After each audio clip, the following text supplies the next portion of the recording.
darles la bienvenida a nombre del doctor Víctor Masi, quien se encuentra acompañado de los grandes amautas, como es el doctor Rubén Quirós y el doctor Gustavo Gelopana.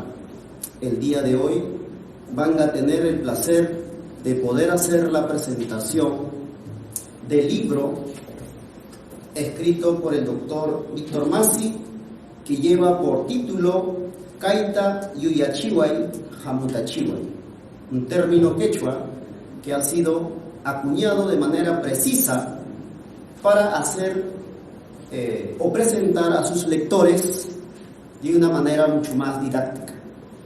En ese sentido, déjenme presentar al doctor Rubén Quirós Ávila.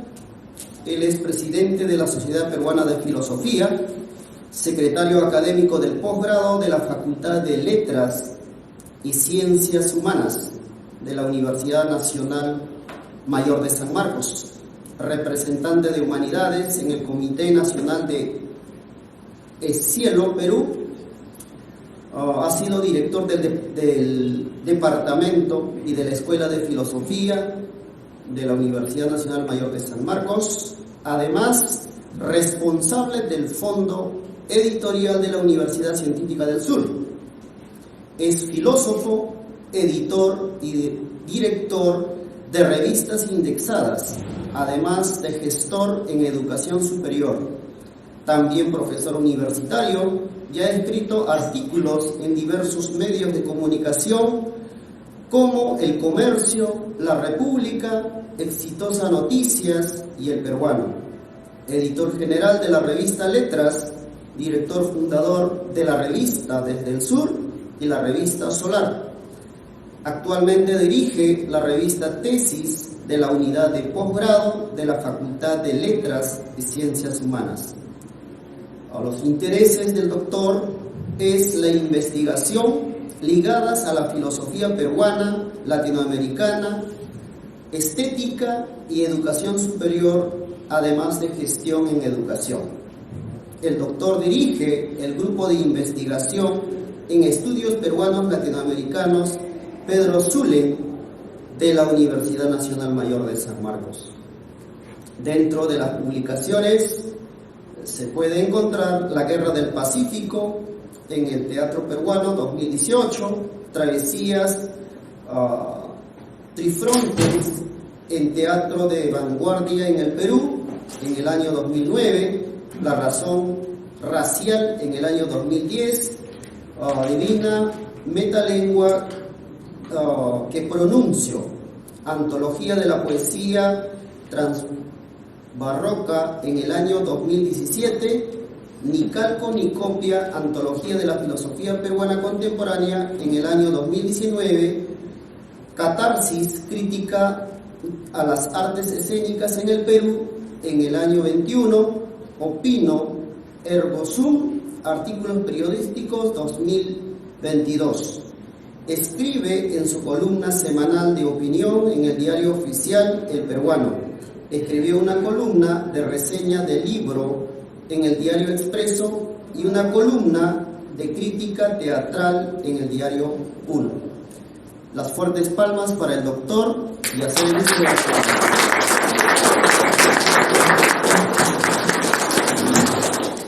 Hola. Sí, se escucha, ¿no? Muy buenas noches, gracias por la presentación y principalmente gracias a Víctor. Víctor es un ejemplo de cómo convive la reflexión con la amistad, ¿no? Somos muy amigos, compartimos proyectos conjuntos.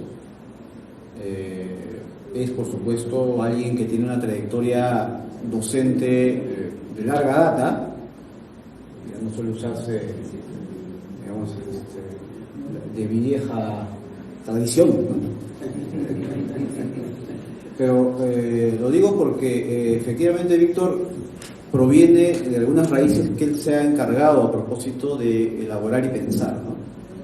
Una de esas raíces es su línea familiar. Tiene un padre que fue intelectual, un comprometido, militante para formación social, poeta, además, ¿no? Y ha compartido esa herencia familiar con el círculo con la cual él también ha ido bebiendo en esa formación, ¿no? No solamente es una herencia del apellido, sino es una herencia de todo el peso y la densidad de lo que significa ser un máximo. Víctor creo que ha hecho de ello un trabajo extraordinario. ¿Por qué? Porque ha sido una parte de su vida editor de Jaraui, ¿no? Trabajó con el maestro Pago Carrillo, que como saben fue más bien un activista constante de la memoria poética contemporánea peruana, y Víctor vivió directamente estos grandes maestros también, ¿no? Su padre como gran maestro y Carrillo como otro gran maestro en asuntos editoriales. Pero además él se dedicaba a la docencia en una universidad tan prestigiosa como la Cantuta, que como saben está construida, modelada bajo la idea de formar al profesorado peruano, y ahí ha librado muchas batallas, ¿no? Como las universidades son al fin y al cabo escenarios bélicos también de pensamiento, Víctor ha sido desde sindicalista, por lo tanto amado y odiado seguro con el mismo porcentaje o de vez en cuando en la historia de su universidad, y lo cual decía mucho de esta vocación social y la defensa de los intereses docentes, ¿no? Muchas veces los que vivimos en la universidad y los que han, como él, tenido muchísimo tiempo de vida universitaria, saben que la situación del docente público no ha sido o no suele ser de las mejores en este país. Es más, en muchos momentos, incluso diría uno que ha sido bastante hostilizado. Y él ha procurado que el bien común en el gremio sea justamente una misión en su vida, ¿no? Entonces es importante que alguien tenga ese compromiso cívico y esa responsabilidad profesional con sus pares, ¿no? Eso lo valoro bastante, lo dice además alguien que está proviene de las canteras de universidades públicas, como yo, ¿no? Y un tercer elemento es esta vocación por la filosofía peruana. La filosofía peruana, como ustedes seguro conocen o tienen alguna idea, por mucho tiempo fue declarada inexistente por algunas personas que usaron metodologías, ¿no? Y algún tipo de configuración del orden del pensamiento que señalaba que simplemente algunas tradiciones culturales no podrían tener un canon filosófico, ¿no? Y por supuesto hay las respuestas que oscilaban entre un convencido y muy funcional modelo eurocéntrico de pensar, es decir, que la filosofía solamente podría suceder en Europa, ¿no? Y tal vez en Estados Unidos después, y en lo demás no existiría. Y también aquellos que por supuesto creían que la filosofía solamente podría darse de los inicios de la República, como algunos sostuvieron, y en español, ¿no? Y de manera escrita también. Víctor es un referente porque fue uno de los primeros que modeló una lectura de la filosofía peruana distinta porque primero habría que quebrar las fuentes con las cuales uno configura una historia. Uno historiza usando como elementos cierto tipo de fuentes. Entonces Víctor acudió a las crónicas, y en las crónicas, en sus lecturas acuciosas, minuciosas, detenidas y disciplinadas como es él, en diversas bibliotecas, encontró una figura que se llama Juan Yumpa, ¿no?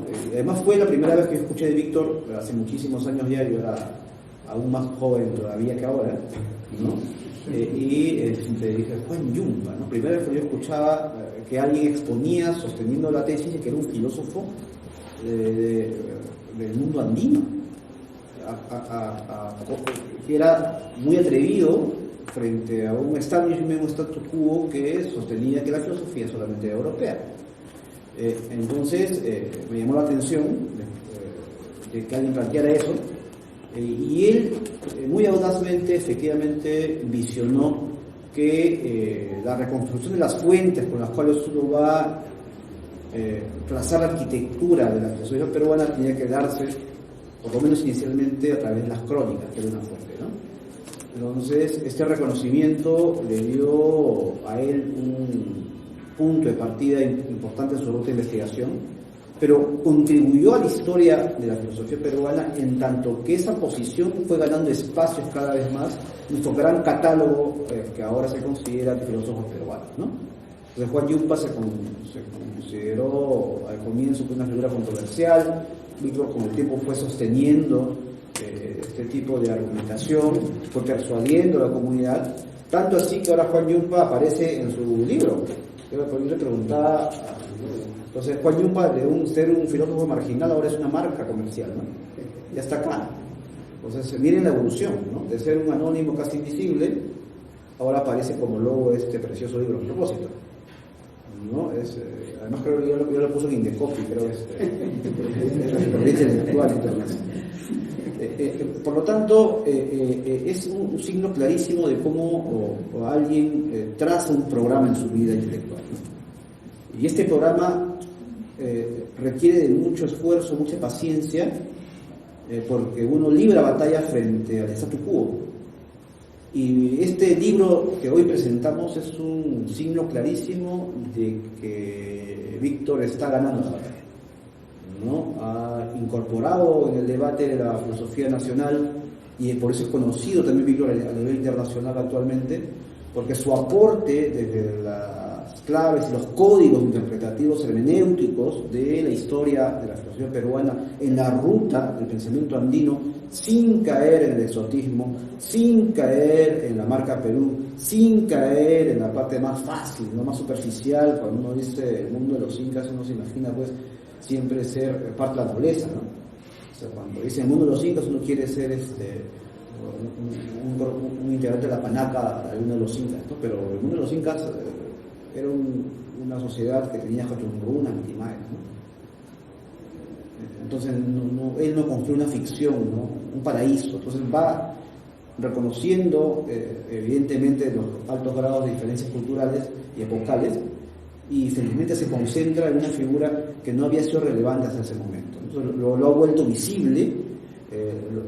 Su lucidez pedagógica también lo convenció a crear conocimiento, y cada vez fue introduciéndose, volviéndose más denso, más profundo su investigación, ¿no? Entonces Víctor en esa vida, ¿no?, consagrada a cuáles son nuestras matrices, que conviven con otras formas filosóficas, ha ido aportando a través de una relectura de Garcilaso, por ejemplo. Acá aparecen algunas claves de ellos, su entrevista con el diálogo extraordinario que tiene con el maestro Eduardo Contiel, que aparece aquí, ¿no?, con las entrevistas que les hacen a él aquí, ¿no?, por las cuales es conocido, y también es una fuente importante para ver cuál es el pensamiento de Víctor Massé, ¿no?, y sus artículos. Él está convencido de que el aporte desde el horizonte andino es un aporte ineludible, no por un purito nacionalista, no por una defensa, una esencia peruana, sino porque las fuentes lo indican. Por lo tanto, es simplemente un ejercicio de cualquier científico con pretensiones de objetividad. Las fuentes indican claramente lo que Víctor ha dicho.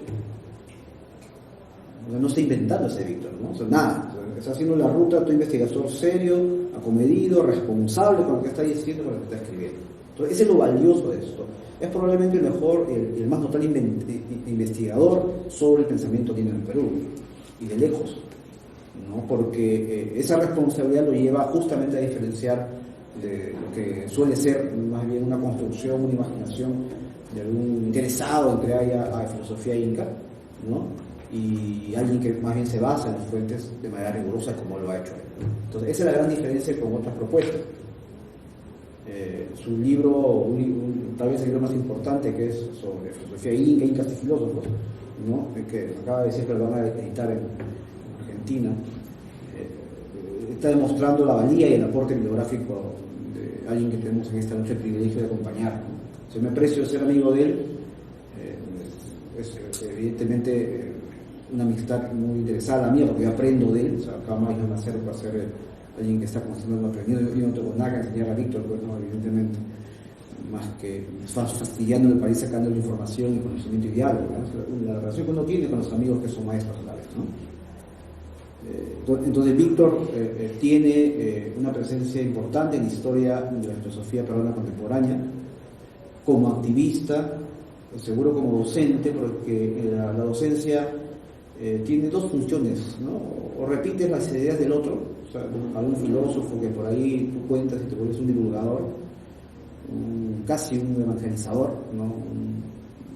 Como si una corriente filosófica fuera una forma de secta religiosa, ¿no? Entonces comienzan a predicar al autor, ¿no? De manera ciega, crítica, ¿no?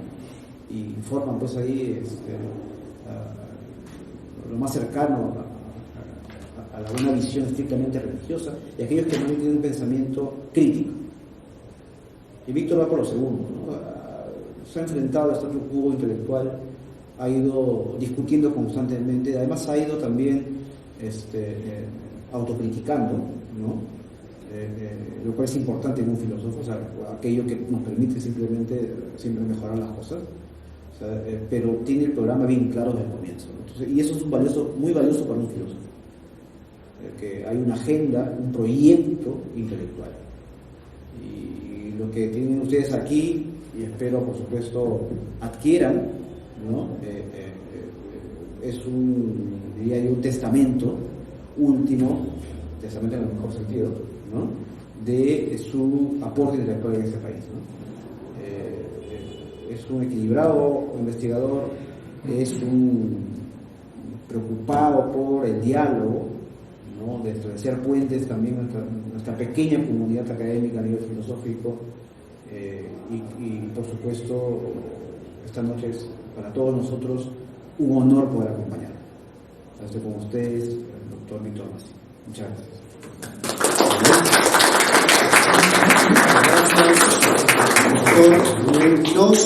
Doctor, ahora voy a presentar al doctor Gustavo Flores Gelopana. Nació en el año 1959 en Lima. Se formó en filosofía en la Universidad Nacional Mayor de San Marcos, bajo el magisterio del helenismo José Antonio Russo Delgado, el kantiano Sixto García y el filósofo Juan Abugataz.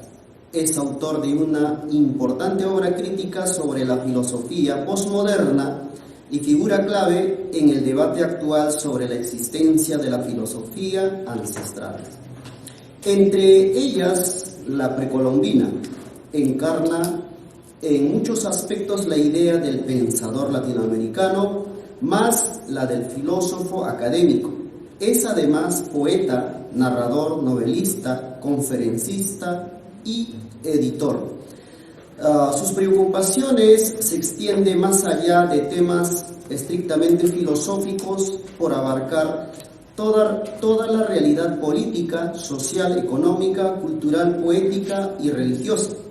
En ese sentido, es un humanista, presidente en el 2019 y miembro de la Sociedad Peruana de Filosofía, de la Sociedad Internacional Antenor Orrego, presidente de la Sociedad Internacional Tomás de Aquino entre 2007 y 2010, miembro honorífico del Colegio de Profesores del Perú, región Lambayeque, fundador de la Sociedad Andina de Estudios Kantianos y animador de varios cenáculos de filosofía, filósofo disertante en las universidades de Colombia, Panamá y México. Fundó en 1986 el Instituto de Investigación para la Paz, institución con la cual realiza un aporte de abordaje cultural y editorial. Fuertes palmas para el doctor. Le damos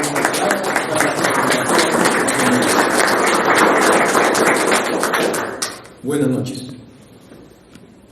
Estamos ante una obra hito. En primer lugar, porque es un caleidoscopio, es un prisma que permite sopesar y que permite atalayar el itinerario intelectual de un pensador nativista, de un pensador autóctono y en pleno desarrollo. Su creatividad y su investigación no ha cesado, no ha terminado, está en progreso. Y en segundo lugar, hay que insertarlo dentro de un panorama histórico concreto.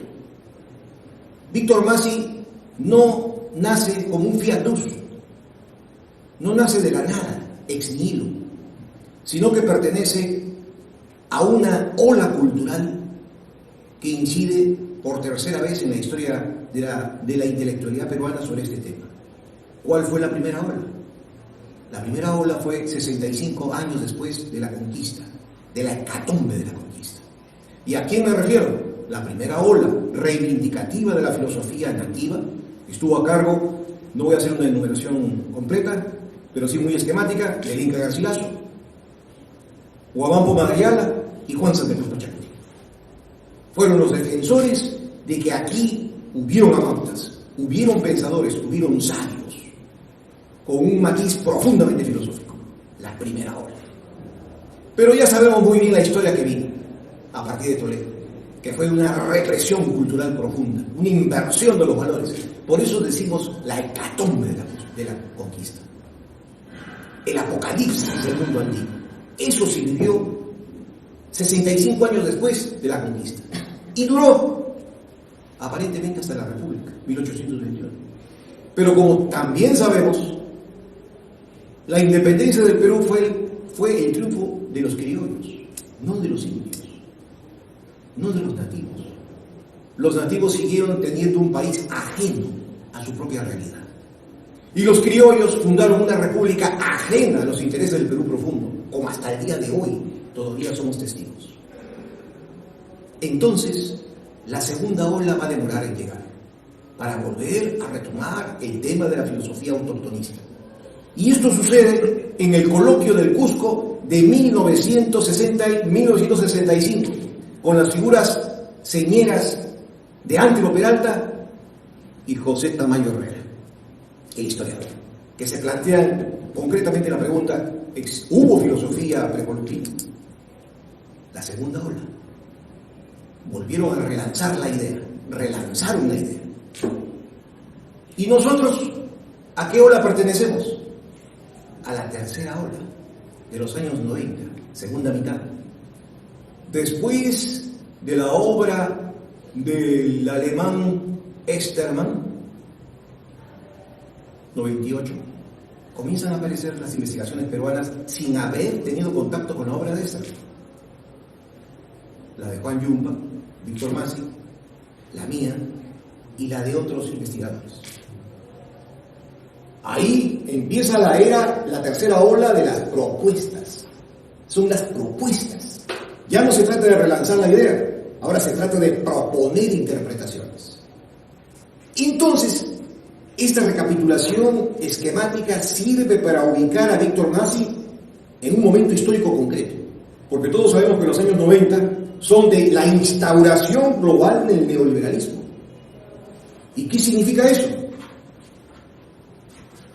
La muerte de las patrias, arriar las banderas nacionales y todo ponerlo al servicio del gran capital monopólico transnacional. Eso fue el neoliberalismo. O como lo dijo el famoso George Soros, lo admitió cuando un periodista británico le dice: oiga, ¿usted cree en la lucha de clases? Y el otro, muy orondo y irondo, le dice, el multimillonario le responde: por supuesto, y la vamos ganando nosotros, los ricos contra los pobres. Eso fue el neoliberalismo. Entonces, con una profunda reacción anticolonialista, esta tercera ola se hierve con sentido patriótico y nacionalista para hacer una interpretación que es lo más difícil. Proponer una interpretación. Es fácil reivindicar una idea antigua, pero difícil es reinterpretarla. Y allí empiezan entonces los diversos aportes. Esta tercera ola, que se inicia en la segunda mitad de los años 90, se prolonga hasta el día de hoy. Uno de los testimonios es este caleidoscopio, este prisma. En este libro ustedes van a poder encontrar una antología de la trayectoria intelectual de nuestro amigo Víctor Masi. Desde que se inicia con sus investigaciones de Juan Yumpa en las crónicas de Juan Poma hasta el día de hoy. Con ese maravilloso libro que nunca dejaremos de elogiar, Incas y Filósofos. Un libro muy valioso, un gran aporte, y ahora está preparando cosas de más profundidad. Entonces, a lo que vamos. Esta investigación se está insertando ahora en un nuevo contexto histórico. Ya no estamos hablando de la globalización neoliberal, porque ahora está de capa caída. Ahora está en retroceso histórico. Ahora el mundo unipolar que ostentaba y detentaba está en pleno deterioro. Y frente a ello estamos viviendo en estos momentos un terremoto geopolítico. Por lo tanto, las investigaciones de este cariz, que se siguen profundizando y que para algunos investigadores que hoy ya han fallecido, como el doctor David Sobrevilla, lo calificaban de vía muerta. Nos decían, no investigues esas cosas. Eso es una vía muerta de la filosofía. Vía muerta. O sea, nos calificaban de filósofos zombies. Éramos los zombies de la filosofía. Porque rompíamos con el prejuicio eurocéntrico de atenernos al dogma de que Grecia es la medida de toda filosofía posible. Eso es lo único que quisiera que retengan ustedes. ¿Es Grecia la medida de toda filosofía posible? No lo es. Y la demostración está a cargo de esa tercera ola de pensadores. Esa tercera ola de pensadores. Y tiene importancia este tema para nosotros en Perú, para el tercer mundo, lo tiene. Y tiene grandes repercusiones. ¿Por qué? Porque ahora que está en pleno retroceso global, el mundo unipolar, y avanzando de manera acelerada y vigorosa en el mundo multipolar, vuelven las patrias y las nacionalidades a ponerse a tono, a reivindicar sus propias tradiciones históricas. Es decir, se nos abre una vía regia para transitar y para investigar sin prejuicios algunos. Esto es importante, porque hasta el día de hoy no sabemos querer lo nuestro, no sabemos estimar nuestra propia peruanidad, y el mayor demostración y prueba evidente de esto es que despreciamos todavía al Perú profundo. Lo subestimamos, lo despreciamos, lo marginamos, le quitamos la voz y su derecho a reivindicarse. Y esto no puede continuar. Pero felizmente ya le queda poco tiempo de vida en este terremoto geopolítico que vivimos.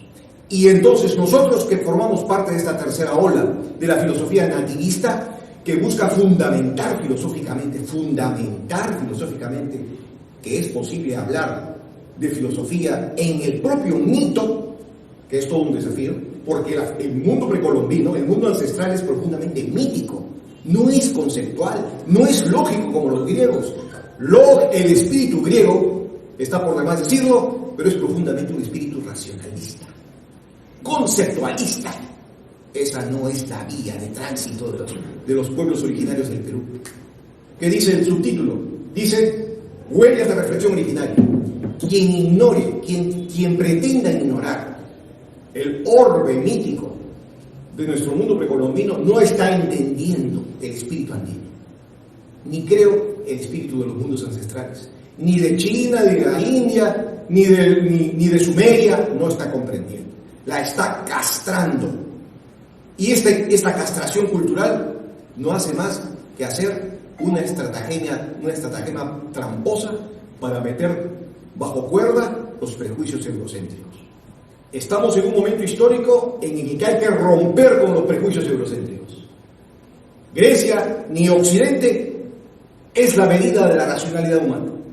La admiración y el asombro filosófico es parte de todos los pueblos de la Tierra, de todas las culturas de la Tierra, no solamente de Europa, ni de los pueblos europeos, como creyó Hegel. Vean ustedes la profundidad de las repercusiones que tiene este asunto. Cuando vayan a su casa, llévense solamente eso, esa semillita, que nosotros podemos y hemos hecho filosofía bajo otros esquemas. Otro tema es que si ese es el camino del futuro, ese es otro tema. Ese es otro tema. ¿Es posible acaso una utopía de reconciliación de la razón y el mito? Ese es otro desafío filosófico. Ese es otro planteamiento epistémico. Ese es otro problema. Pero aquí estamos hablando del pensamiento originario. Aquí nos estamos debatiendo en un esquema, circunscribiendo un esquema histórico distinto, que exige tres tipos de respuestas. ¿Qué es el mito? ¿Qué es el filosofar? ¿Y qué representa una nueva concepción de la filosofía no opuesta y reconciliada con el mito. Las respuestas que se dan y se puedan dar a estas tres interrogantes son de tan honda consecuencia, que nos va a llevar hacia el problema más grave y profundo de lo que es la condición humana. En otras palabras, si vamos a desembocar de que el hombre es, por su propia condición humana, un ser filosófico, entonces hubo algo anterior a esto. Hubo algo anterior a la filosofía reconciliada con el mito. Porque la historia no comienza con las civilizaciones de 5.000 años. El hombre está presente mucho más atrás. ¿Y cómo se llamó aquella filosofía que está más atrás? Son otros desafíos, con otros planteamientos. Entonces ustedes van a poder, con este libro, insertarse en un mundo que es todavía un mundo por explorar, un mundo de amplias repercusiones para el sentido de la identidad peruana, que todavía la llevamos lastrada, castrada, la llevamos llena de prejuicios y que nos va a permitir alzar la cabeza con orgullo y decir que hemos tenido filosofía precolombina, que hemos tenido filosofía peruana y que podemos tener una gran filosofía en el futuro, siempre y cuando nos sintamos seguros de nosotros mismos. Esta no es una investigación patriotera, no es una investigación jingoísta, no es una investigación chauvinista, sino es una investigación que responde a un tema filosófico en sentido estricto. Es por eso que los invito a adquirir y a leer con profundidad una obra que los va a insertar en toda una temática que van a descubrir ustedes de amplias repercusiones y de profunda significación para el sentido histórico del Perú. Muchas gracias.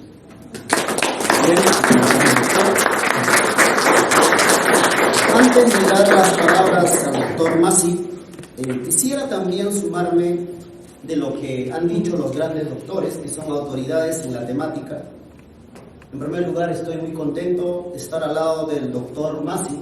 Lo conozco solamente hace 23 años, cuando, como dijo literalmente, éramos todavía bastante jovencitos. Él fue mi maestro, quien me guió o quien nos guió, como todos los maestros que suelen hacer en la universidad, por el camino del bien. Pues en ese sentido siempre lo he visto un hombre bastante comprometido y preocupado a la vez con los temas de filosofía peruana, básicamente peruana.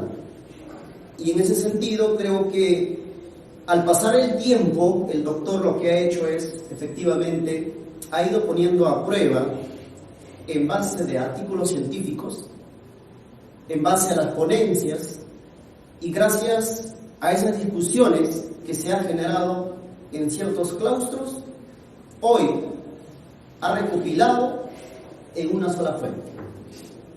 Eso es lo valioso. El doctor hace notar claramente que esto es una obra que continúa a incas y filósofos. Uno de los libros de mayor trascendencia, que conocido por pocos peruanos, por cierto.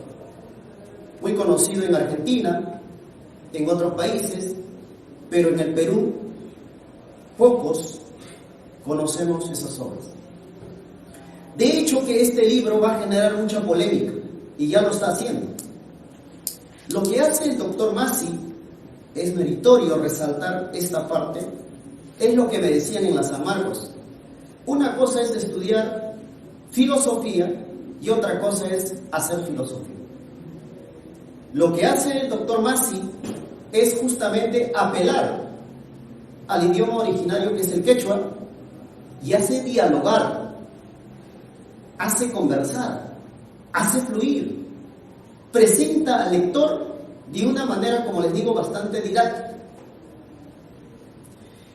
En el caso del doctor dice que el título Kaita Yuyachiway Hamutachiway lo copia literalmente del manuscrito de Orochirí, que ha sido traducido por Arguedas y luego por Taylor, y él no pone pues ninguna discusión allí, y eso es lo que aclara. Entonces, dentro de este término, como les digo, nos puede llevar a hacer reflexionar mucho más allá. En mi caso, por ejemplo, lo traduciría como enséñame, muéstrame aquello y hazme reflexionar. Porque el término kaita es un término potente, es lo que se conoce en filosofía del ser. Kaiwarni, Kairuna, hombres, mujeres, son seres. Entonces, lo que está haciendo esa anotación es que justamente muestran este libro y a partir de ello hay que reflexionar. Y una de las cosas que hace el doctor es que sitúa muy bien en la primera parte, porque el libro yo he tratado de clasificar en 3 partes. La primera es justamente la recopilación de esos ensayos en la primera parte. Son 4 ensayos que ha sido incluido en el libro. Luego, lo que hace es justamente incluir las entrevistas que le hace justamente producto de Incas Filósofos o desde Juan Yumpa, que lo publica en el año 94.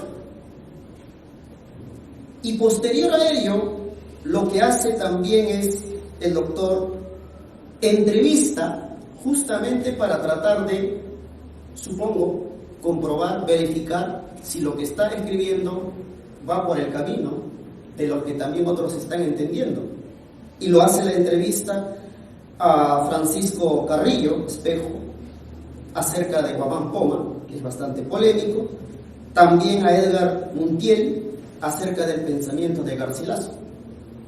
Entonces, bajo esas perspectivas, creo que es pertinente leer este libro para poder dialogar. Y como lo han dicho los doctores, efectivamente lo que hace el doctor Massi no es que está exponiendo su idea, sino hace una revisión de documentos muy serias. Honestamente, en otros libros no lo había encontrado con tantos documentos, porque él hace una premisa y luego lo refuerza con algunas referencias de suma importancia. Eso creo que es hacer filosofía, es dialogar, discurrir con el lector. Entonces fácilmente nosotros nos podemos ubicar de lo que está tratando de hablar, verificar de repente con estas fuentes que él ha tomado. Y eso es lo que ha puesto, ha contextualizado, en primer lugar, en este libro, y en función a ello inicia justamente con Juan Yumpa, Garcilaso y los demás. Entonces, eso es una de las cosas que he podido notar con poca frecuencia en otros escritores. Muchas veces la filosofía es muy trágica, es de repente no se logra entender por los mismos términos que va acuñando. Entonces, yo creo que puedo notar en este libro lo que es la historia de la filosofía, pero finalmente lo que quiero resaltar también es que el doctor Massi hace, desde mi punto de vista, hace notar 4 cosas: filosofía, epistemología, ontología, axiología. Diría yo que el libro tiene una versión completa en lo que refiere a los problemas de filosofía. Entonces yo creo que bajo esas perspectivas, por la misma formación y tradición que tiene el doctor, ha hecho notar en este libro. Diría yo que es un libro maestra, pero hay que leerlo para volver a discutirla, para volver a repensarla, y lo más interesante es los términos quechuas. Creo que bajo esta perspectiva es lo que hay que presentar, porque si escribimos netamente en quechua solamente nos vamos a entender entre 3, 4, pero yo creo que utilizar estos términos, por ejemplo, kaita, el kai, yachachiwe, hamutachiwe, yuyanichiwe, entonces esos son términos de hecho potentes. Eso es lo que decía el doctor Gelopana. Claro, si hablamos de filosofía de Sofos, entonces ¿por qué no hablar de Yacha? Entonces son parámetros equivalentes que muchos no han podido llegar a esta profundidad, y como lo han dicho, creo que está en debate. Seguramente el doctor va a seguir respondiendo y va a seguir aportando mucho acerca del pensamiento filosófico. Bueno, dicho esas salvedades, permítanme presentarle al doctor Víctor Massi Guaycucho. Él es profesor principal de la Universidad Nacional de Educación Enrique Guzmán y Valle, la Cantuta, docente de la especialidad de filosofía, es doctor, magíster y bachiller en ciencias de la educación. licenciado en Educación con especialización en Filosofía, investigador e inscrito en el Registro Nacional de Ciencia y Tecnología RENACIT, Grupo Carlos Monge III. Se desempeña como vicepresidente de la Sociedad Peruana de Filosofía. Ha publicado artículos sobre la filosofía peruana y nuestro pensamiento originario en revistas y capítulos de libros Indesadas. Libros publicados: Presentación de Juan Yumpa en el 94, Mito y Racionalidad en el manuscrito quechua de Baruchirí en el 95, en coautoría con Alberto Ángeles, Epistemología, Selección de la Lectura en el 2017, Una experiencia alternativa en la educación peruana, los centros escolares obreros de Morococha, desde el 24 al 30, premio libro universitario en el 2007, que ha sido la tesis de maestría. Luego tiene Víctor Masi Trujillo, o La poesía de clase, en el 2012, en coautoría con Jesús Cabal, Incas y filósofos, posturas, teorías, estudio y fuentes, reinterpretación en el 2016, que ha sido su tesis doctoral. La Cantuta, estudio, testimonio y documentos de la lucha por la reapertura del año 77 al 80, se publicó en el 19 con su coautoría de Ladislao Trinidad y Cecinio Cámara. Apuntes monográficos de Morococha, Gamaniel Blanco, en el 21, edición facsimilar, y este presente libro que es Kaita Yuyachiway Hamutachiway, Huellas de la Reflexión Originaria, en el 22. Visitante distinguido por la Universidad Nacional de Oeste, Buenos Aires, en el 19. Dirige el blog post El equipo de Juan Yun. Recibamos con fuerte aplausos al doctor.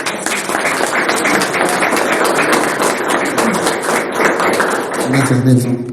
Muy buenas noches.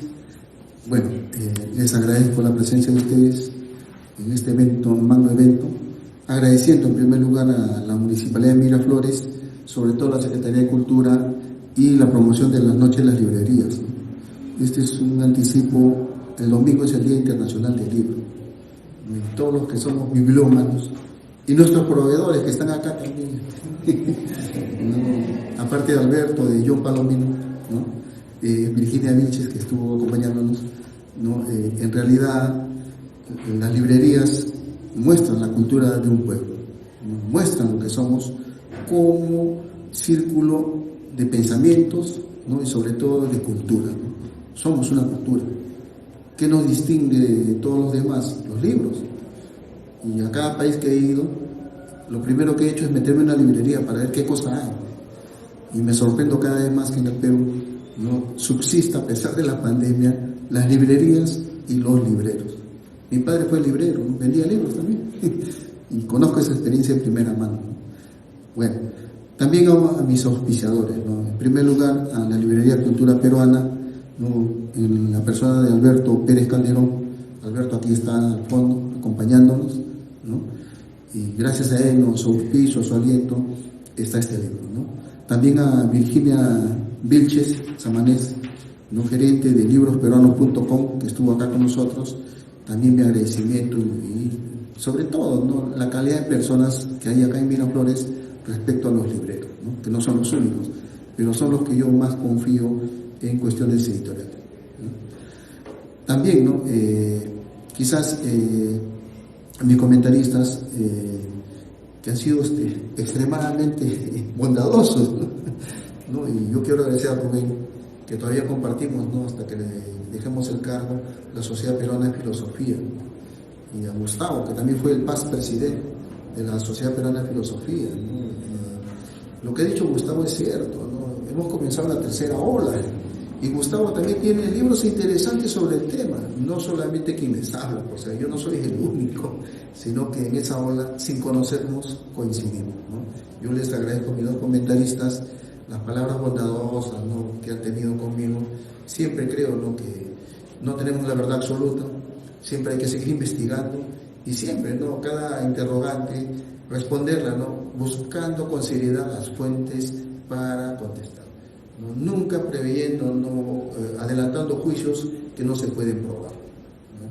Y eso es lo que siempre indican con ellos dos, la amistad, ¿no? Sincera, sobre todo, ¿no? Reflexiva, para hablar de estos temas sin ningún tipo, ¿no? de frontera.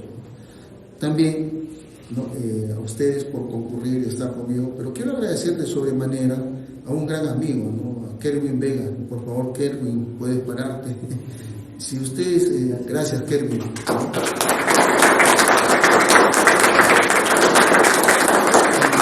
Los que escribimos siempre tenemos que depender de una persona importante, el corrector de esto. Y he descubierto a Kerwin, ¿no? Gracias a los amigos de Pedro Zulen de San Marcos. Y Kerwin es un especialista. Si yo leo el libro, me desconozco, porque a veces creo que no soy yo, ¿no? Porque yo escribo mal, ¿no? Yo quiero ser franco, ¿no? Yo escribo mal. O sea, Kerwin aquí. Sí. Y Kerwin se ha encargado de la corrección, del cuidado de la edición, ¿no? Hasta antes de Kerwin yo soy diseñador gráfico, también hago libros yo mismo, pero Kerwin pues se encargó del cuidado de la edición. Y este es un libro que es hermosísimo, porque Kerwin se encargó de eso que es importante. No solamente es corregir un libro, también es presentarlo al público. Y en eso cuánto Kerwin ha puesto de su parte para que este libro salga hermoso, ¿no? Bueno, yo quiero agradecer a Kerwin, a mis amigos comentaristas, ¿no? Filósofos, ¿no? Y sobre todo a mis auspiciadores, ¿no? Que son miraflorinos y que están acá. Yo vengo a Miraflores no solo por pasear, sino por ver libros importantes. Y ahí los tengo a mis amigos, ¿no? Sobre todo a Virginia, que gracias a ella yo comencé con este tema, y con la primera entrevista que tuve fue con Gustavo Flores Quelopana. Es curioso, ¿no? Pero el primero que todo es Gustavo Flores Quelopana, y la entrevista se publicó en librosperuanos.com. No sé, creo que tiene 2000, no sé cuántas visitas y comentarios, ¿no? Ahí comenzó. Bueno, hemos seguido con libros peruanos, pero también con cultura peruana, ¿no? Que estaba el señor anterior, ¿no? Si muchos se acuerdan, ¿no? No me acuerdo ahorita el apellido, Alberto. ¿Cómo se llama? Juan Alberto Salazar Vallejo. Salazar, el señor Salazar, ¿no? Está Alfredo, que más recuerdo a Alfredo, que venía a Miraflores a comprarle libros, y el señor Salazar decía, ¿qué estás buscando? Estoy buscando esta crónica de Mamá Poma. Allá anda donde John Palomino. Ese tiene. Y efectivamente, ¿no? O sea, fíjense esa red cultural que hay acá y que muy pocos valoran, ¿no? Tenemos que venir de afuera y valorar, ¿no? A los amigos que en verdad saben de los temas. Y el señor Salazar, era una enciclopedia andando. Me hacía recordar a mi padre. Es decir, ¿qué buscas? Tal cosa. Allá, este autor. ¿Qué tema estás buscando? Sobre arqueología. Allá, este autor. ¿Y qué área de conocimiento? Esto. Entonces, te daba la clave para tú buscar el tema. Así que yo quiero agradecerles a todos ellos, ¿no? Porque veo siempre que la cultura es permanente aquí en Miraflores, ¿no? Sin menospreciar a otros distritos, por si acaso. Yo soy de Chosica, nacido en Chosica y vivo en Chosica, ¿no? Ahora bien, de mis amigos comentaristas han sido muy benévolos conmigo, ¿no? Siempre yo practico la crítica y la autocrítica, ¿no? Es decir, yo no tengo la verdad absoluta, ¿no? Definitivamente no creo tener la verdad absoluta, eso es definitivo. Pero lo que sí tengo como reto es buscar la verdad, tratar de encontrar datos que no han habido y mostrarle a los amigos que eso que ellos creían que no existía, sí existe. Y esa es la labor de investigación, ¿no? Pero ¿para qué el libro, no? Porque muchos me han preguntado, ¿por qué le has puesto Kaita Yuyachihuay Jamuta Chihuay?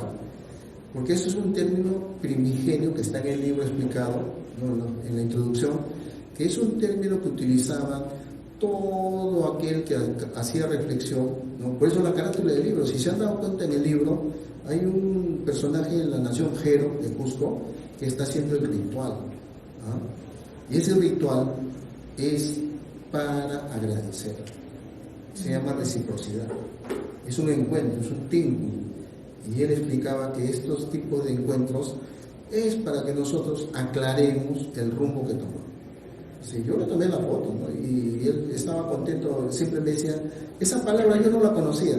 Claro, es que es un idioma mucho más antiguo. No es el que tú hablas hoy en día.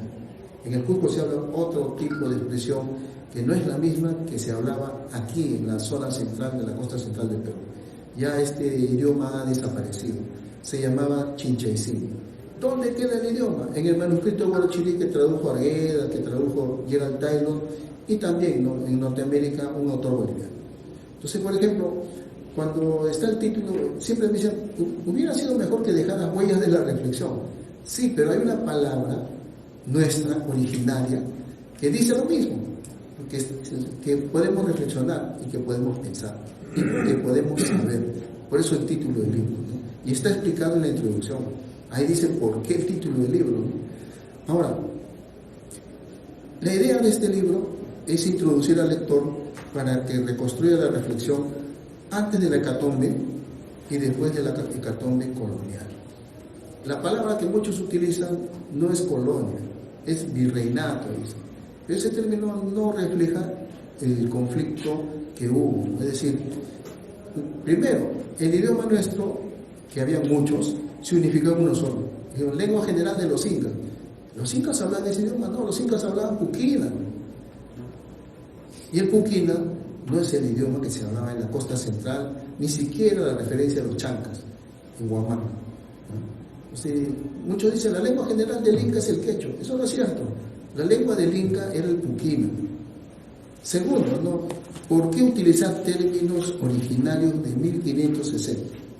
Porque a través de los términos originarios estamos revalorizando los conceptos básicos, originarios y primitivos que teníamos respecto al conocimiento. Y la palabra exacta es yacha, ¿no? Pero si queremos profundizar, hay otra palabra, ¿no?, jamuta, que también refiere al conocimiento, pero más especializado. Entonces, por ejemplo, la reflexión, cuando hemos conversado con muchos amigos filósofos, es, no, aquí en el Perú hubo mito, pensamiento mítico, hubo cosmovisión, hubo pensamiento salvaje, pero hubo pensamiento reflexivo, eso está en duda. Entonces, y el libro está hecho para responder esa pregunta. ¿Hay reflexión originaria en el Perú? ¿Cuáles son sus huellas? Ya lo anticipó Gustavo, ¿no? Están en las crónicas coloniales. ¿Son las únicas? No. También están en la arquitectura. Cuando van a Machu Picchu dicen, ¡ah, qué bonito Machu Picchu! No, ahí hay un lenguaje. La arquitectura es un lenguaje, es un sistema comunicativo, ¿no? Y cada pueblo, cada yacta, cada marca construida tiene un orden.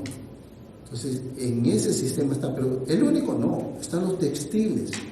Los textiles también nos dicen un pensamiento. Cuando ven los textiles de Paracas, uno dirá, qué bonito los dibujos. No, ahí hay un pensamiento, hay algo que nos está comunicando.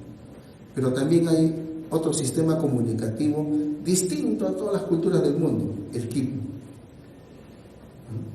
Y todos los extranjeros que vienen al Perú vienen a averiguar el quipu. Están maravillados por el sistema comunicativo que todavía no pueden descifrar. Pero ¿es el único? No, también está la quilca.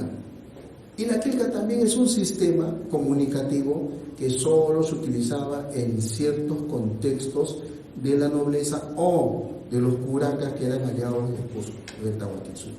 Entonces imagínense cuántos extranjeros vienen al Perú para tratar de estudiar lo que nos pertenece y es nuestro. Pero los mismos peruanos desprecian, menosprecian lo que tenemos. Y eso me da mucha pena, ¿por qué?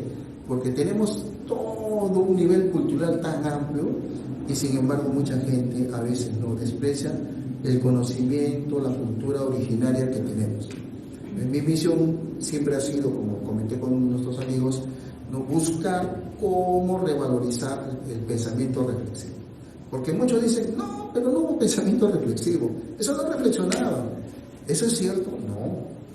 Buscando las fuentes, no es cierto, ¿no? La idea del libro es revalorar los aportes de ese conocimiento, de ese yacha. Por ejemplo, no se conocía la palabra matemática ni aritmética, pero hay una palabra alternativa, yupay o yupay, y eso es un sistema numérico complejo. Y acá vienen los norteamericanos, los franceses, los alemanes a estudiar el sistema aritmético inca y la yupana, el primer ábaco en el mundo. Eso está en el Museo de Londres. Entran al Museo de Londres y dice, el primer ábaco del mundo no es chino, es peruano. Y este es el dibujo guapo, ¿no? Y se puede sumar, restar, multiplicar. Bueno, todavía no he logrado dividir, pero he llegado a multiplicación y sí funciona. Me dice, no funciona, funciona. No, también, ¿no? El estudio del Hananpacha, la astronomía, ¿no? En Europa se llama astronomía, acá Hananpacha. Cuando llegaron los españoles, lo primero que le dijeron es, no va a haber lluvias el próximo año. Y preguntaron por qué. Entonces los vaticinadores, los Watu, le decían, hemos visto la constelación Colca y tiene pocas estrellas, a ojo limpio, y no va a haber lluvia, va a haber sequía. Y los españoles, no, que eso es imposible, que la astronomía y tal. Al final, el año siguiente no hubo lluvia, porque sabían predecir mirando las estrellas. Ese conocimiento se preserva hasta el día de hoy. Algunos dirán, el próximo año va a haber el fenómeno del Niño. Claro, porque ya los campesinos han visto los bioindicadores, las aves, por ejemplo, los insectos. Entonces, eso es un conocimiento del vaticinador. Por eso que son famosos los vaticinadores del mundo antiguo nuestro. O también, ¿no? La medicina, lo que llaman en Europa medicina, acá se llama Hampi. Y el encargado de la medicina del Hampi era Hampi Camayo. Y el Hampi Camayo sabía aplicar toda la herbolaria. Ahora se han perdido esos conocimientos de herbolaria porque solamente conocemos algunas cosas. Pero los cayaguayas, por ejemplo, conocen todo el sistema herbolario para curar. Y eso con los abuelos se está perdiendo. Se muere el abuelo, se muere en conocimiento. Ya no se recupera. ¿No? También, ¿no? Aparte de esos conocimientos, hay que valorar, ¿no? Sobre todo, que esas huellas vienen de distintas disciplinas del conocimiento actual. Por ejemplo, la arqueología, ¿no? La arqueología es una fuente importante y a veces muy pocos leen arqueología, no les interesa. Y ahí está la fuente de la huella de la reflexión, la antropología. A veces vienen y se van a las partes altas del Cusco a investigar cómo hacen los textiles. Y se quedan maravillados porque los textiles en el Perú son diferentes al de Bolivia, son diferentes al de Argentina, al de Chile. ¿Por qué? Hay una tradición muy importante. Cuando uno ve cómo se hacen los textiles, se queda maravillado por cómo distribuyen el color. Y eso es matemática. Pero ese que está haciendo el textil no ha ido al colegio. Y uno se pregunta, si no fue al colegio, ¿cómo hizo el textil que está tan bonito? Ahí hay todo un cuadro antropológico de investigación. También la lingüística andina, ¿no? Hay muchos que dicen, no, el quechua es cusqueño, pero si vemos los trabajos de Torero, de Cerrón Palomino, de muchos lingüistas, nos damos cuenta, de Gustavo Solís, nos damos cuenta que efectivamente, ¿no? Hay toda una discusión sobre el origen de los idiomas. El Perú era Babel, pero cuando llegaron los españoles, el tayán, el sec, la lengua del pescador, la lengua del chinchaysimbi, el aymara, etc. Había lenguas distintas por cada valle y ellos lo reconocen. Entonces la solución para catequizar a todos fue hay que ponerle una lengua general. Se acabó el asunto. Pero hay dos importantes, entonces hay dos lenguas generales, el aymara y el quechua. Y la palabra quechua no es originaria de nosotros. La palabra quechua es una imposición colonial española, ¿no? La lingüística andina es importante, pero también la historia colonial. Porque si uno no se mete a investigar fuentes coloniales, manuscritos, crónicas, relaciones, no se va a dar cuenta de que hay todo un discurso alternativo, ¿no? Y esos discursos alternativos están en las crónicas. Yo no los invento, ¿no? A veces muchos me critican de querer inventar las cosas. Yo no invento, ahí están, ¿no? Léanlo. Y siempre les doy ruta, ¿no? Lean esto. Pero siempre pues hay el problema del posicionamiento mental. Somos eurocéntricos, nos forman en la universidad como eurocéntricos y nos enseñan a despreciar lo que tenemos como cultura. Y es lo triste, ¿no? Lo triste que tenemos es que nosotros mismos despreciamos lo que somos. Y la idea es que no sea así, ¿no? Ahora, aparte de todo esto, ¿no? Lo que yo recurro siempre son a las fuentes coloniales, porque la fuente colonial, en la parte lingüística, las gramáticas, me dan conceptos que muy pocos revaloran. Hay una palabra verdad en 1560 que se recoge, checa, pero yo pensé que eso era un gentilicio de Guarochirí. No, checa significa verdad, ¿no? Entonces, la palabra verdad no es exclusiva pues, de los griegos. También acá había una palabra alternativa comparable que se llamaba checa, ¿no? Ahora, el reto de ahora es saber si se puede transcribir los pensamientos originarios que se muestran en quipus y quilpus. Ese es el reto actual. ¿Cómo leer quipus? ¿Cómo saber si el quipus me da una idea matemática, me da una relación de la población, es un censo, es un poema? es un ritual, ¿no? Eso lo transcribieron los españoles. Los españoles tenían el Quipucamayo y decían, a ver, tradúceme qué dice, y lo ponían en la hoja. Muchas cosas que sabemos de la historia de los incas es porque salían de los quipus, pero el reto ahorita es saber cómo leer quipus, ¿no? Y sobre todo, ¿no? Siempre hay que hacer esta pregunta, ¿qué ha aportado el Perú, ¿no?, al sistema filosófico universal desde su propia condición originaria? ¿Tiene algún aporte originario el Perú frente al pensamiento mundial? Pues el reto que me ha dado es demostrarle que sí lo hay. Entonces siempre me voy a confrontar con amigos que son eurocéntricos, ¿no?, que creen que solamente referir a Grecia ya es suficiente. Pero yo no voy por ese camino, ¿no? Yo estoy yendo por un camino distinto. Alguien me dijo, es como el pez que nada contra la corriente.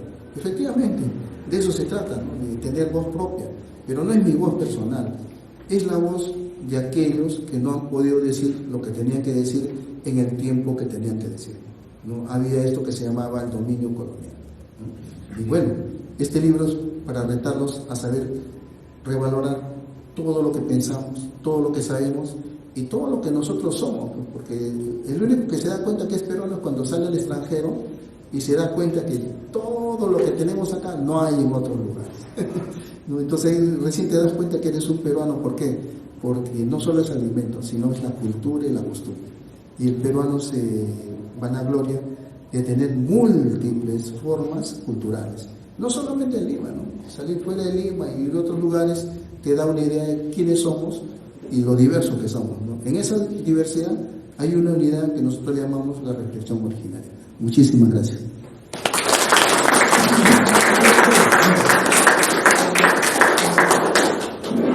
Permítame una brevísima acotación, aprovechando que está la representante del municipio sentadita atrás. ¿La veo? Sí, la logro ver.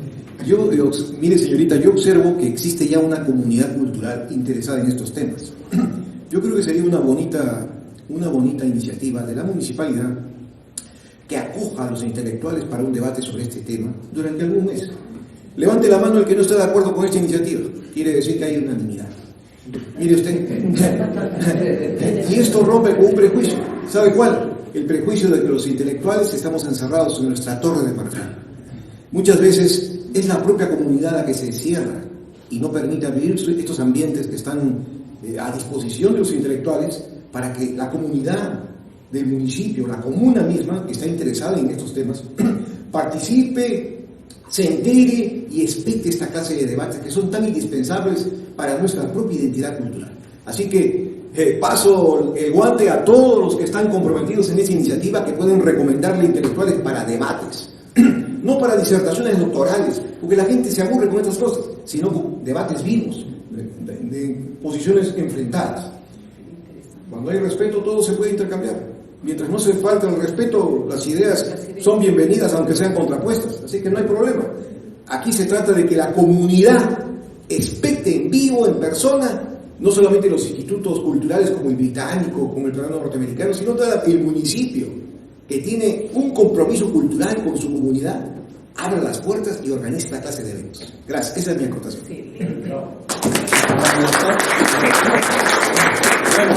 A continuación, también vamos a tener la presencia del señor auspiciador. Como ha dicho el doctor Masi, este libro es la suma de muchas personas muy importantes que está a su alrededor. Y uno de ellos es Alberto Pérez Calderón. Él es abogado, gestor cultural y gerente de Librería Cultura Peruana, librería especializada en bibliografía peruana nueva y agotada, con 40 años de experiencia en el rubro cultural y en el mercado. Adelante, por favor, fuertes palmas para el señor Alberto Pérez Calderón.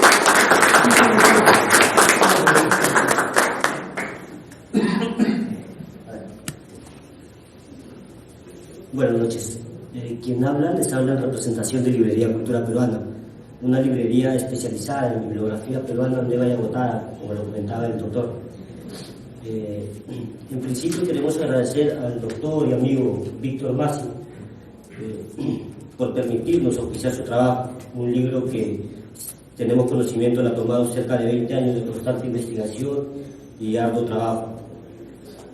En segundo lugar, a la Municipalidad de Miraflores por permitirnos acceder a sus instalaciones y brindarnos todas las facilidades y logística necesaria para que este magno evento se pueda desarrollar. Y por último, y no menos importante, a ustedes, público en general, que con su presencia han dado un realce a este magno evento. Gracias.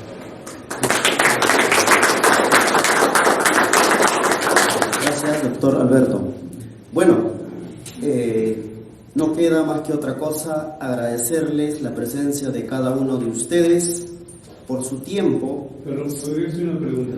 Sí, claro. A mí me da gusto que haya ese tipo de eventos, pero lo que me preocupa, yo he sido profesor universitario, soy ingeniero industrial, pero me preocupa algo, ¿no? El divorcio que hay de las diferentes generaciones en lecturas.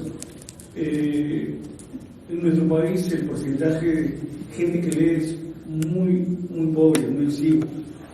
Yo leo y aún así creo que me falta leer. Y lo vengo escuchando a ustedes, a cada uno de ustedes, es muy interesante cómo lo hablan, cómo se proyectan en el libro y lo que han hecho, ¿no? Sí es preocupante cómo yo fabricar un producto y tengo toda la intención y las ganas que ese producto va a ser comprado. Pero si no tengo quien le interese mi producto, por más que sea bueno, no lo voy a poder vender. Y lo digo porque este país le falta inyectarle esa intención de querer expandirse en cultura y al menos venir a una biblioteca, leerse un libro, comprar un libro y luego interesarse por más y más y más. No sé, yo en mi lado no sé qué hacer. Tengo una radio online y por más que yo digo las cosas, es muy difícil capturar a las personas. La mayoría está totalmente enfrascada en TikTok y me pregunto si en TikTok podríamos meter esta corriente para que la gente comience a saber de nosotros como cultura. Y la verdad que me preocupa, es bastante preocupante. Doctor Masi, ¿algún comentario? No, al contrario, reforzar lo que ha dicho, ¿no? Porque siempre hay esa preocupación. Bueno, como experiencia contaré, estando en Buenos Aires, subí al subterráneo y había dos generaciones. Los mayores, nacidos a partir del año 60, leyendo su libro, su periódico o su revista. Pero los jóvenes de 25 años para abajo, con el celular. Y en el trayecto, ¿no? de Biurquiza hasta el Centro Cultural Kirchner, los jóvenes no se despegaban del celular. Y te dice una cosa, ¿no? Que hay dos generaciones, una formada con la lectura directa del texto, de tocar el papel, ¿ah? Y otra que es la virtualidad, que puede esfumarse, ¿no? Con el toque de un dedo, ¿no? Y en verdad hay mucho por hacer, ¿no? Sobre esta cultura, porque el domingo es el Día Mundial de los Libros y lo que hemos sido formados de entrar a la biblioteca, los famosos ratones de biblioteca, no siempre tocando el papel, buscando a veces un libro duplicado, subrayarlo, poner una nota y el libro original guardarlo ahí, ¿no? Eso nos lleva mucho a un distanciamiento generacional, ¿no? Ya depende de la escuela, de los maestros, de los currículas, ¿no? Buscar siempre, ¿no? Que esa distancia tecnológica no sea preponderante como una frontera. Ahora lo es, ¿no? Y me da mucha pena porque a veces veo que en la universidad los jóvenes tienen que leer tal cosa.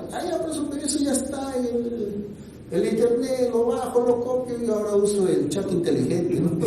Entonces ya tengo mi monografía, pero eso no es aprendizaje, ¿no? Eso es más bien engañarse a uno mismo, porque el que investiga sabe que tiene que buscar los documentos donde están, ¿no? Y a veces yo voy a la Biblioteca Nacional y hay gente que está pues, ahí en la sala de hemerografía buscando periódicos del 20, del 30. Usted ha dicho algo importante.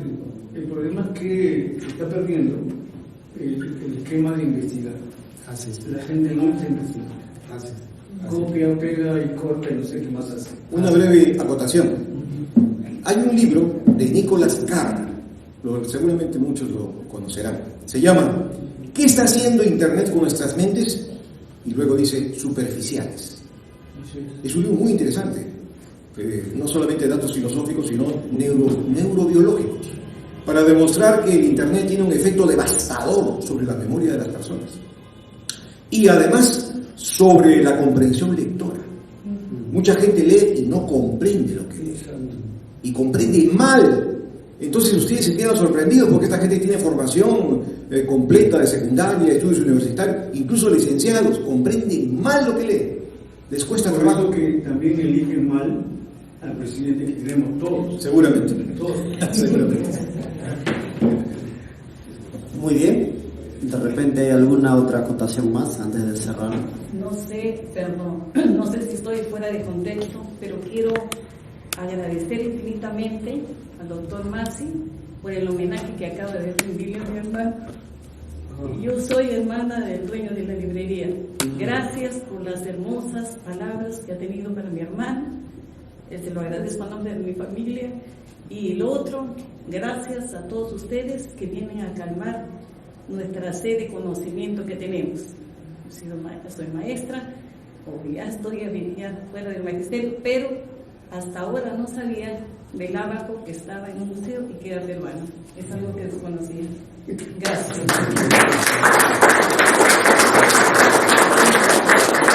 Sí, adelante, profesora María Emilia.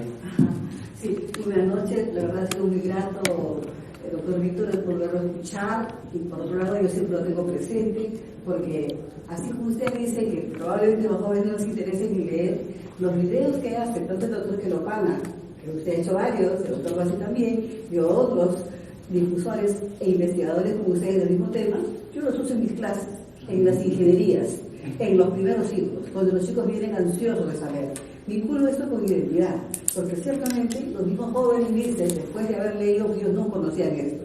Y leemos los manuscritos, los leer, por supuesto, hay que esforzarse para hacer entender, porque tiene muchos simbolismos que son difíciles, pero aterrizan. Y la idea es que ellos, como nueva generación, lo reinterpreten y se apropien. Entonces se da cuenta de qué valioso ha sido.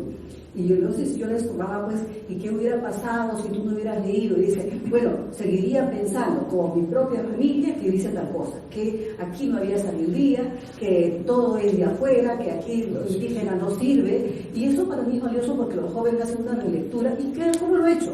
En base a videos suyos. Y usted es muy didáctico, ¿no? Se nos de paz, está en esa brega de lo que de la descolonización, a partir justamente de ver que tenemos sabiduría, los jóvenes se han ido apropiando. Yo creo que hay que aprovechar, porque es muy valioso, estamos en la era de la globalización, que permite trascender saberes. Hay que cambiar quizás también nuestro rollo, ¿no? De la forma en que hemos sido educados con el libro, el rollo. Los jóvenes tienen otra forma de aprender, ¿no? Entonces yo le digo que a mí me ha sido muy satisfactorio dictar 2 cursos donde he usado videos diversos así de eso, porque es un tema difícil, no es fácil de abordarlo, yo mismo no podría hacerlo. Entonces cuando ellos ya vienen motivados, yo voy dando las otras claves. Entonces hay que volver a aprender esas técnicas y entonces tender puentes con los jóvenes. Ha sido muy satisfactorio, como les digo, buenísimo, y justamente sobre eso voy a también a escribir. ¿De acuerdo? Sí, y muchas gracias, doctor Maxi. Primero, señora, muy amable, ¿no?, de su parte, ¿no? Siempre con Alberto, siempre conversamos, el señor Salazar, y con John también, porque yo lo conocí al señor Salazar por John Palomino, ¿no? Y acá en la Feria de los Libros del Parque Kennedy, el señor Salazar, ¿no? Y bueno, le agradezco, ¿no? Sí, pues hay sabios, ¿no? Y esos sabios hay que recordar. Ahora, sobre los videos, le agradezco su palabra, ¿no? Pero recuerde que no solamente son videos, acá con Rubén publicamos ya antes de la pandemia, creo, Rubén, sí, una selección de filósofos peruanos, justamente ubicando el contexto del pensamiento, ¿no? Y hay textos que Rubén lo publicó, ¿no? Tuvo la valentía de sacar algo contra la corriente, ¿no? Y eso con Gustavo siempre comentamos, ¿no? ¿Por qué? Porque evidentemente en el Perú siempre hay un estilo de decir no tenemos nada que brindarle al mundo, y es a la inversa, tenemos mucho. Entonces, hay materiales, bueno, mi formación de maestro, pues siempre, ¿no?, la didáctica, ¿no? Pero lo más difícil de esto no son los videos, sino es escribirlo sin errores, ¿no? Entonces, bueno, yo le agradezco infinitamente porque veo los comentarios que ponen en las entrevistas de Gustavo, el libro peruano, y de otros también autores que han entrevistado, y veo un buen interés, ¿no? Y también veo gente que está en desacuerdo, pero hay caprichos de gente que cree pues, que su pensamiento es único, ¿no? Yo no creo en el pensamiento único, para serles franco, ¿eh? Tampoco creo que hay una verdad absoluta. Lo que veo es que se debe seguir investigando y con la humildad de aceptar que podemos equivocar, ¿no? Porque no tenemos toda la verdad a nuestra disposición. Lo que tratamos es de aproximarnos mejor y saber mejor las cosas, ¿no? Y eso es darle a los peruanos, nosotros mismos, ¿no? Revalorizar quiénes somos. Como yo siempre digo, ¿no? Solo cuando se sale al extranjero, recién uno descubre, ¿no? Lo que tenemos.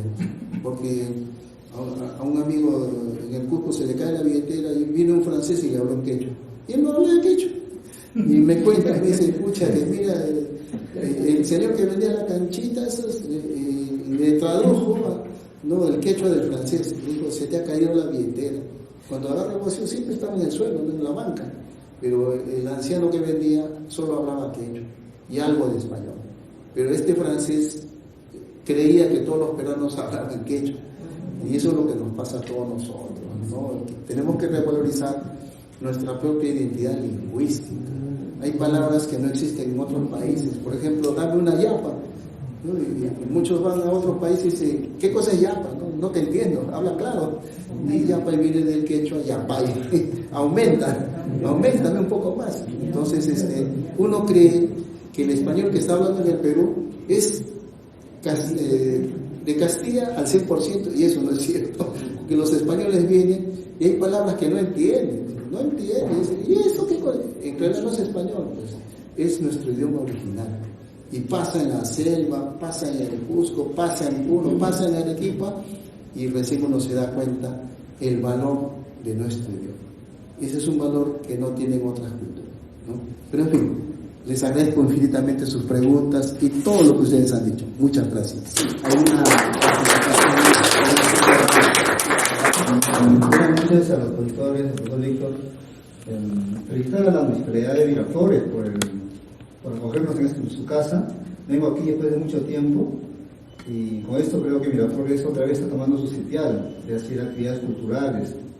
Vine hace 4 años cuando estaba acá y la Universidad Científica Sur hizo un congreso acá y la Municipalidad lo auspició. Y eso es bueno, es un buen derrotero. Con respecto a la Yupana, pues ahora hay un investigador San Marquín, ¿no? Que en una ponencia que tuvo la oportunidad de asistir decía que se podían hacer análisis matemáticos complejos. Sí. O sea, es algo que tenemos que revalorar porque la matemática en el Perú ha sido muy desarrollada. Con otros términos lingüísticos, pero ha sido desarrollada. Y como decían por el tema de Internet, una anécdota, ¿no? Cuando Prince, un connotado músico norteamericano, recibiendo un premio, decía que daba una advertencia sobre el Internet. Decía, en buen lenguaje, que nos iba a hacer estúpidos, nos iba a estupidizar. ¿Ya? Y hay que tener mucho cuidado con ello, porque la tecnopolítica, que ahora está dominando, nos quiere sumisos, que no nos hagamos cuestiones y preguntas, pero son incómodas. Por eso es que el sistema educativo peruano pues, está en el último lugar, ¿no? Porque sacaron la filosofía de las aulas. Ya los jóvenes no se plantean preguntas interesantes. Ya no leemos a Nietzsche, ya no le valoramos nuestra propia tradición cultural para perder ese tema, ¿no? La identidad que es tan importante, porque en el tema de la alteridad, tú te planteas de igual con el otro. Pero ¿cómo te vas a plantear de igual con otro si tú mismo tu autoestima no es revalorada en base a lo que han hecho tus antepasados? Entonces yo considero que esta actividad y la presentación del libro del maestro Masi, maestro cantuteño, aparte también soy docente cantuteño, es un orgullo, ¿no? Poder valorar y confrontar las ideas, como bien dijo Gustavo, es bueno, porque solamente en la oposición, y es una ley física, para avanzar tiene que haber oposición, tiene que haber rozamiento, si no, no hay avance posible. Y en ese sentido, una vez más, felicitaciones a Miraflores por esta actividad y esperemos que sigan habiendo actividades similares para poder fomentar que la rueda de conocimiento siga moviéndose en Lima, al menos aquí como un reducto, ¿no? Gracias. Muchas gracias.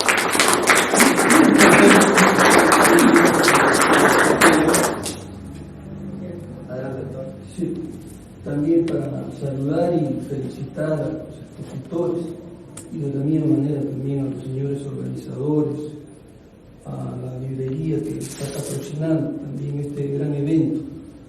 Yo soy docente de la Cantuta y también me aprecio de ser amigo de Víctor y también del maestro, aunque pocas veces nos hemos tratado, pero yo también coincido con el trabajo que ustedes están desarrollando y con la tercera ola. Al menos en eso nos hemos encontrado con Víctor. Y el aporte que él está haciendo es en cuanto a reconstruir ese pensamiento reflexivo que ha sido liquidado por las culturas opresoras españolas. Y yo creo que ese es el mérito de la reconstrucción con evidencias, porque eso es lo que falta, las evidencias, las demostraciones. Entonces ese es el mérito, ¿no?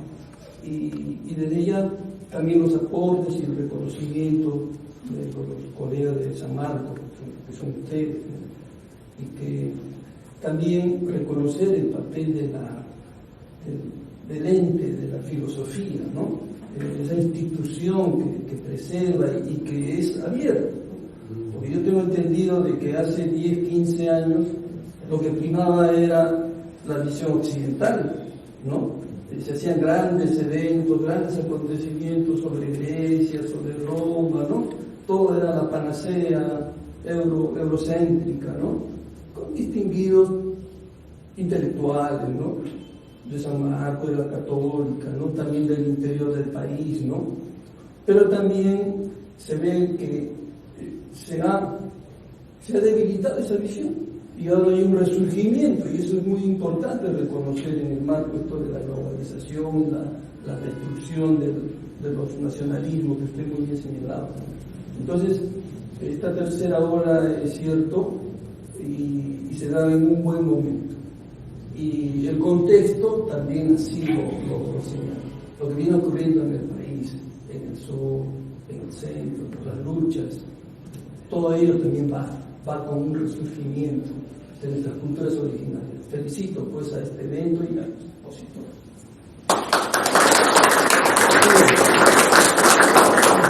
Ahora sí, una vez más, agradecer a cada uno de ustedes por la presencia, el tiempo que se han tomado, de hecho que van cargados de energía, de conocimiento. Creo que solamente han dado una pesquisa, queda en cada uno de nosotros ahondar, aportar, debatir. En ese sentido, como lo han dicho, agradecer a la Municipalidad de Miraflores, al auspiciador y sobre todo a nuestro camarógrafo que ha tenido justamente la intención de transmitir a través del vía Facebook, que eso es bueno. Y una vez más agradecer al doctor Rubén, doctor Gustavo. Creo que ha sido un lujo tenerlos a ellos, autoridades en el pensamiento filosófico latinoamericano, y creo que hay mucho por decir y mucho por discutir. Muchísimas gracias, hasta otra oportunidad.